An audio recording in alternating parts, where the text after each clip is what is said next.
welcome to my studio and welcome to days 23 and 24 of NaNoJouMo 2021.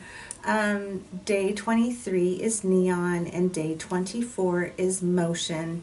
And in my journal, I've come to a page that is a fold-out page, and I have decided to combine those two pages together, just like I did back here on this one, where I blended two of the days together. So this was the prompt was text and words, and this one was earth. And so since this was the middle page in a big spread, I combined the two prompts together. I'm going to do that again for these 2 days. So they're actually going on these two pages right here. So this is day 23 and this is day 24.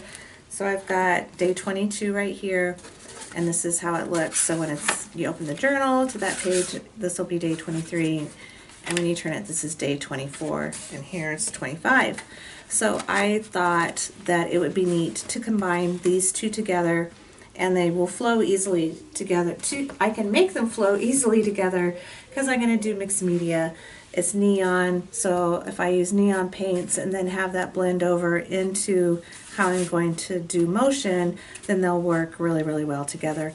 I kind of was playing around with the idea of combining the next prompt in it for day 25, which is spring, and I don't think that I'm going to. I've decided to do just a layered collage for spring, but color-wise, and I think it'll still kind of blend all together. So I am going to be doing mixed media, and for neon, I just went and grabbed all of my neon paints that I have here. These are just craft paints, and I picked them up at Michael's and Hobby Lobby. I really like the Americana brand of neon paints. This is what it looks like. And I've just got the blue and the yellow and the green and the pink. I do have a big one of hot pink because I love using hot pink. And there's just kind of a couple of shades of, there's like a red, fiery red, and then what's this one? Sizzling pink. So I just have a bunch of different of my neon paints here. Oops. I also pulled out a white, and once again, if you see me use this one, that is all covered with paint and a mess. This one is actually white craft paint mixed with water. It's just, I just reuse the bottle for that since I pour white paint on things a lot. So I've got this, but this is just regular unwatered down white craft paint. So I've got those. I have this, which is, it did have golden fluid. Is this fluid? Oh, high flow. This is high flow acrylic ink. And I think I was almost out of it, and I ended up putting some of just the craft paint in here with some water. So it's a little bit of both. And of course I grabbed my favorite green FW acrylic artist inks. So I've got that. I've got my trusty little bottle of water. And as I was thinking of movement, I actually woke up this morning and had this idea, because I've had the movement word in my head and how I was going to be able to do that in a page. And when I woke up this morning, I was kind of, and I've had this happen before, and I try to write it down or try to get that out then, but I saw my arrow stencils, and so I was like, oh, that would be perfect for movement. So I grabbed my two stencils. This one, I do have it written on here. It's Chevron Arrows by the Crafters Workshop, I think, is that what it's called? I have TCW written on here. And then I've got this one that has a bunch of different arrows on it also. So my idea for what I'm going to start with, found these that I had for years. I think I figured out that this was a Dianne Reevely, no wait, Dina Wakley. I took a Dina Wakley class many years ago here in Omaha, and this is papers that I created during her workshop. It was either Dina Wakley or Dianne Reevely. I'm not exactly sure which one. It's been that long ago. So I have those.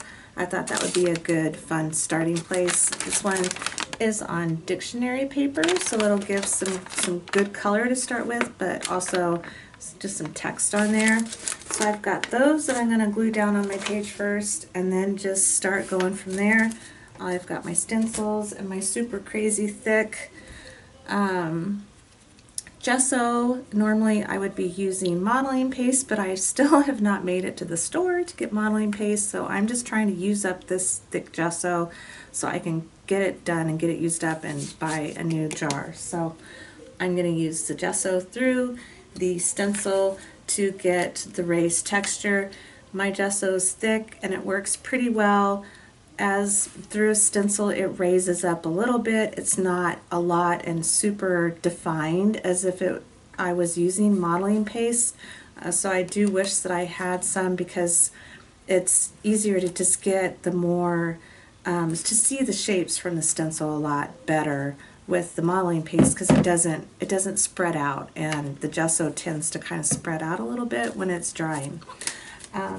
So yeah, that's what I'm going to do. I'm going to start with the neon, blend it over into the movement page. Motion page. If I've been saying movement this whole time, it's motion. Motion is for day 24, neon's for day 23, and then the next day is spring for 25. So I hope that you all are doing well, and that if you celebrate Thanksgiving, that you had a wonderful Thanksgiving holiday. I had four of my 5 children over. My oldest and my 3 grandchildren weren't able to come, so we're gonna plan another night to have everybody over. But it was really, really wonderful, and it was good to see each other, and just having my family with me just fills my whole heart. So if you have any questions or comments, please put them in down below, and we'll get started with today's pages.